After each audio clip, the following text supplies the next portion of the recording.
Premier League starts tomorrow, and that means it's time for our Game Week 1 predictions. We're going to go through each game and simply have a mini chat about them and say what I think the scoreline's going to be. If you happen to miss my full Premier League 1 through 20 table prediction, that got uploaded the other day. I'm also today going to be uploading my first Game Week 1 FPL draft. So you can see what team I'm going to be going into the first week with. If you've not joined the league, make sure you do so. Without further ado, let's get into it. The season opener is Liverpool against Bournemouth on Friday night. It feels like this should be one of the easiest results to predict this season. Well, in the first few weeks anyway. Liverpool have just come off the back of winning the league. They've made some crazy good signings, whereas Bournemouth have had 4 of their 5 in their back line replaced. So surely Liverpool are going to be able to take advantage of that and decimate Bournemouth. They're at Anfield, at home, opening the season, knowing that they are champions with that gold badge. I'm going to go Liverpool 3, Bournemouth 1, because Liverpool's defence is still a little bit susceptible right now. The early kickoff on the Saturday, we've got Aston Villa against Newcastle United. 2 teams that probably haven't had the transfer window that they were hoping for. Newcastle, of course, getting into the Champions League and then not really building on top of that. The whole Isak saga is still ongoing at this moment in time with no real idea of what the eventual resolution is going to be. However, it does appear that he is not going to be playing for Newcastle, at least for the first few games of the season, whilst all of this craziness is going on. Huge boost for Aston Villa, despite their, again, poor transfer window when not much has really happened. It actually looks like they're about to sell a player to Newcastle in the form of Ramsey. And Morgan Rogers, it's question marks over whether he's going to be fit for this game. It's actually a little bit tougher than it might seem to predict this one. So I'm going to go for an entertaining game, and we're going to say that Villa win this one 3-2. Let's get a big scoreline in there. First game week. Now into the 3 o'clocks on Saturday. We kick things off with Brighton at home against Fulham. If you saw my Premier League predictions, you'll see that I put both of these doing okay, but not great this year. Do I think that home advantage is going to be enough for Brighton to take the win here? Are they going to play Baleba whilst his ongoing saga with potentially going to Manchester United is ongoing? Not entirely sure with that one. If they do, they've obviously got a significantly better chance of winning this game.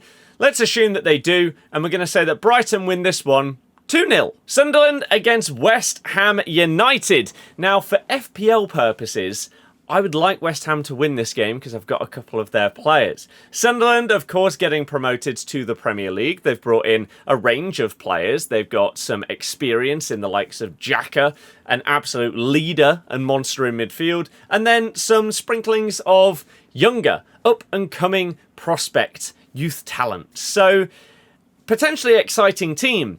West Ham have made a couple of signings, and they've switched to this 3-5-2 system under Graham Potter with Wan-Bissaka and Diouf as their wing-backs. And then you've got Fulkrug up front with Jared Bowen. And they've been doing okay and looking okay in pre-season. Not that it normally matters, but you get a sort of idea of the energy levels of these players, the systems and formations that they're going to use. So I think West Ham win this one. I'm going to go for a scoreline of 0-1. And the final 3 o'clock this Saturday is Tottenham against Burnley. Tottenham, of course, having a frankly bizarre season last year. Burnley, on the other hand, getting promoted whilst conceding hardly any goals, but now they have lost their goalie, Trafford, to Man City, despite them potentially going and also signing Donnarumma. Who knows what's going on there.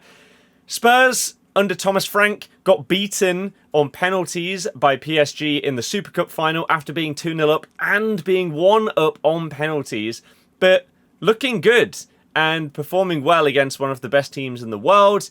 There's a lot of positives to take for Tottenham going into the season, and I think they'll get things underway with a win. I'm going to go Spurs 2-0 win. And the late kickoff on Saturday is Wolves against Manchester City. Wolves losing two of their most influential players in Cunha and Aït-Nouri, who has gone to Manchester City. Is he going to come back and bite them? Maybe. Man City's signings have been pretty good. Some of them came in January as well and are really going to integrate now as we get into this season. Are we going to see, for example, Marmoush behind Haaland? Are we going to see him off the left? We'll have to wait and see. Is Cherki going to be starting? Tierney Reinders is surely going to be, whilst Rodri's injured, Kovacic, I believe, is also injured. Pretty much that guy in there, and that's really solid for them because he's great. I think Man City are probably going to win this one. I think Wolves, whilst they had a good second half to the season, they have made a couple of signings, like Arias is a decent one for them, and Strand Larsen had a great year last year, but I think Man City have got to get things off to a really good start, and so they're going to absolutely go for it, which means maybe they'll be a little bit open at the back. So I'm going to go with Wolves 2, Man City 4. We move to Super Sunday, and we've got two games that are kicking off at 2 p.m. We've got Chelsea against Crystal Palace, champions of the world versus champions of England, I guess, by winning the Community Shield. Is that how it works? Maybe. But a really interesting lineup here. Chelsea, a lot of people, including myself, think they're going to do very well this year. You have many people predicting them to be in the title race. Definitely top 4 and Champions League after they managed to squeeze in there last time. Palace have got now Conference League playoffs that they also have to worry about, which is, I mean, we've been over it before. It's ridiculous that this is what it's come to for Palace when they should be in the Europa League. Now they've got even more games to play on top of being in a worse competition. Sucks for them. I think Chelsea will be too good for them. They're at home, first game of the season. Lots of positives in the window as well as in the sort of final third of last season. And of course, the Club World Cup was really, really positive for them. So I'll go with a Chelsea win here. I think they're going to win 2-1. The other 2 o'clock game is Nottingham Forest against Brentford. Two teams that I think a lot of people are going to expect to do worse than they did last season. Of course, Forest, as we got towards the very end of last year, fell away a bit. It looked like Champions League was a lock for them for ages. And despite everyone saying, yeah, they'll fall off at some point, yeah, it's all going to crumble, it just wasn't. And then all of a sudden, just the last month or so, just it all fell apart, didn't it? So they've got to bounce back from that this season. They've kept hold of Gibbs White. They've lost Elanga, though, which obviously was a big part of their attack. Is Chris Wood going to be the same this season as he was last year? Surely not.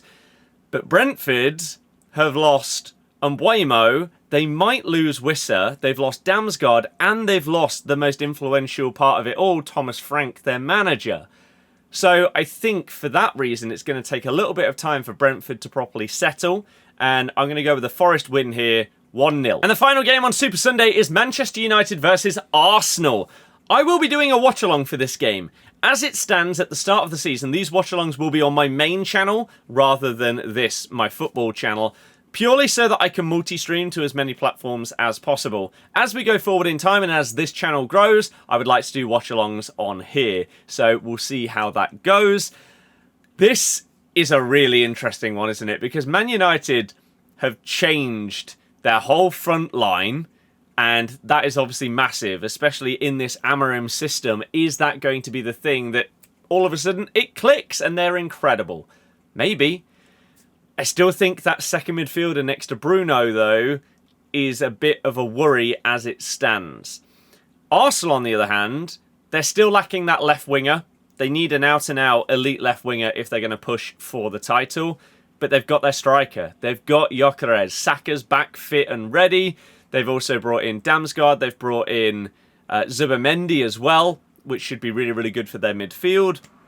So there's lots of positives for both teams in terms of the window. The question is, how well will those signings bed in, and will it be an instant success? I think that is probably more likely to happen with Arsenal than it is Man United, mainly because they've had other people in striker in their team previously, and they just weren't quite at the level. Gyökeres, even if you don't think that he will suit this team as well as he did playing for Sporting on the transition and stuff like that, everyone's thought the same about Haaland.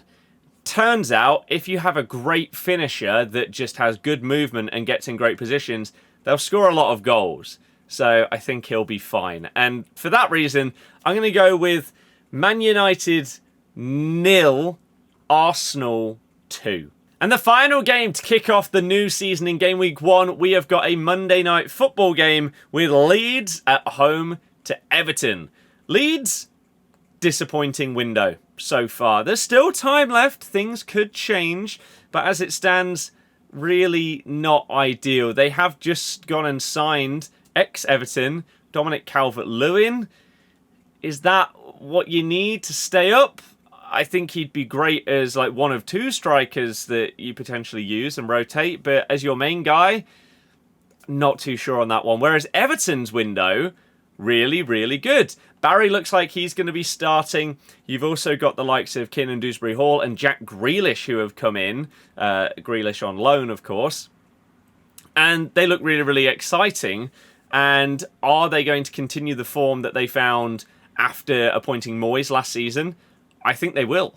And so, for the final game of Match Week 1, I'm going to go Leeds 0, Everton 2. So there we have it. Let me know your thoughts on all of the games. And what we're going to do this week is we're going to give ourselves a point system. So if we get it completely wrong, we get 0 points. If we get the right result, but the wrong scoreline, we get 1 point. And if we get the correct score, bang on, we get 3 points. So we're going to keep a tally throughout the season and see how well we do. And also see if there's any particular game weeks where we smash it or do terribly. So leave your thoughts and predictions in the comments down below. And if you're interested in tallying along throughout the season, that would be incredible because I do want to do this every single week. We'll also do a short form version of this that will go up on the likes of TikTok, YouTube Shorts and Instagram Reels each week as well. So make sure to check those out if you prefer those kind of formats. Thank you very much for watching. Our FPL Game Week 1 team will also be uploaded today.